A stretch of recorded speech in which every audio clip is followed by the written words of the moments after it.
Hoje a gente vai revisitar um dos experimentos mais icônicos da física, mas com um olhar totalmente novo.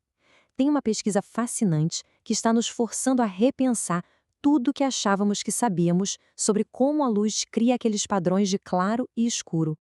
Então, vamos direto ao ponto com uma pergunta que, à primeira vista, parece até simples, mas que, na verdade, tirou o sono dos físicos há mais de um século. Se a luz é feita de partículas, como é que elas sabem que precisam evitar as áreas escuras? O que está rolando ali, de verdade? Para a gente entender a fundo essa questão, a gente precisa voltar um pouco no tempo para uma crise de identidade bem antiga da luz. Por séculos, a grande briga era essa: a luz é uma onda ou é uma partícula? E olha, essa história é uma verdadeira novela. Lá nos anos 1600, você tinha Newton de um lado, batendo o pé que a luz era partícula, e do outro, Huygens, jurando que era uma onda.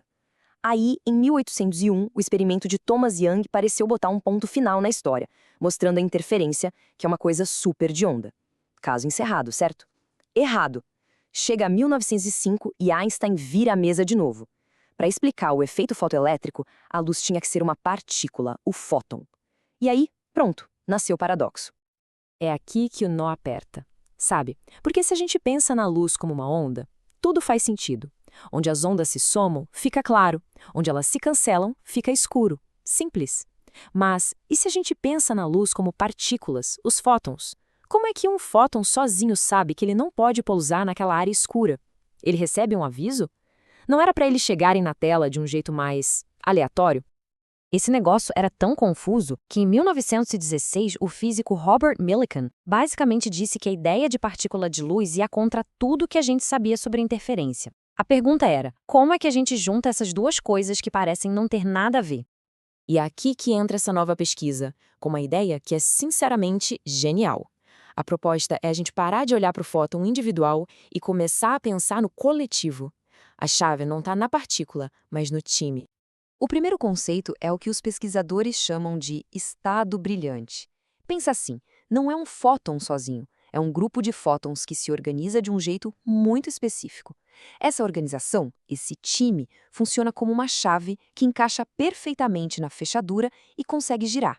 A fechadura, no caso, é um detector. Quando a chave gira, o detector é ativado e a gente vê a luz. Agora, o oposto disso é o estado escuro. E aqui vem a parte mais maluca.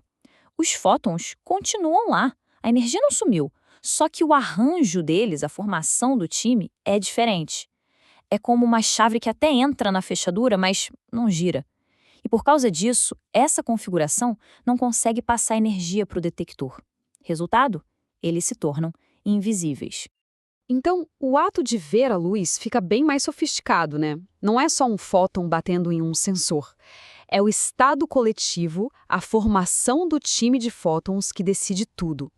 Se eles chegam organizados como um estado brilhante, o detector reage. Se chegam como um estado escuro, é como se não tivesse nada ali. O sensor simplesmente não percebe. Ok, com essa ideia de estados brilhantes e escuros na cabeça, vamos voltar para o nosso mistério inicial. Vamos ver como isso resolve o problema das franjas escuras que tanto incomodava o Millikan.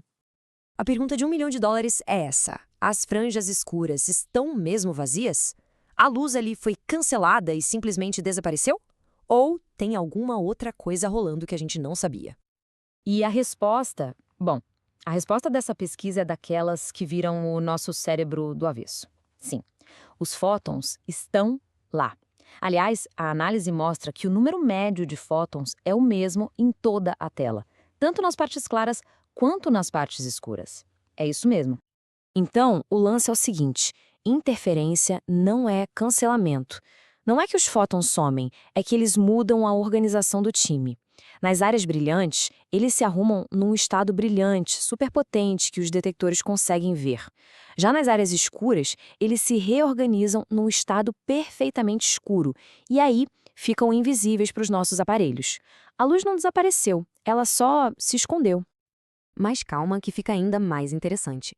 Esse modelo todo não é só um jeito diferente de falar a mesma coisa. Ele revela algo que não tem como explicar com a física clássica, mostrando que essa é uma descrição puramente quântica.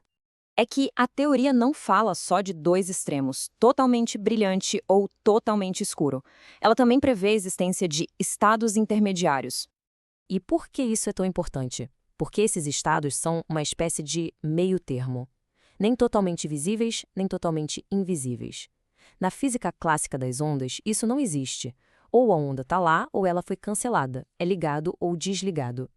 Esses estados intermediários são a assinatura digital de que a gente está falando de um fenômeno genuinamente quântico. E claro, isso tudo não é só para satisfazer a curiosidade dos físicos, né? Entender a luz desse jeito pode abrir caminho para tecnologias que parecem coisa de ficção científica. Pensem só. Se os estados escuros não interagem com o ambiente, eles são perfeitos para guardar informação quântica sem que ela se perca.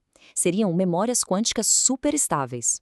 Do outro lado, os estados brilhantes poderiam ser usados para fazer fontes de luz muito, mas muito mais fortes.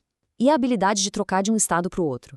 Isso pode ser a chave para criar novos tipos de processadores para a computação quântica. No fim das contas, a grande sacada é esta. O que a gente chama de interferência não é uma característica só da luz. É o resultado da dança entre o estado da luz e o aparelho que a gente usa para medir. O que a gente vê depende de como a gente olha. Isso tudo deixa uma pulga atrás da orelha, né? Se a luz pode estar lá, escondida, onde a gente achava que não tinha nada, o que mais pode estar acontecendo bem na nossa frente, só que de um jeito invisível? Talvez a realidade seja muito mais complexa do que os nossos olhos ou nossos instrumentos conseguem captar.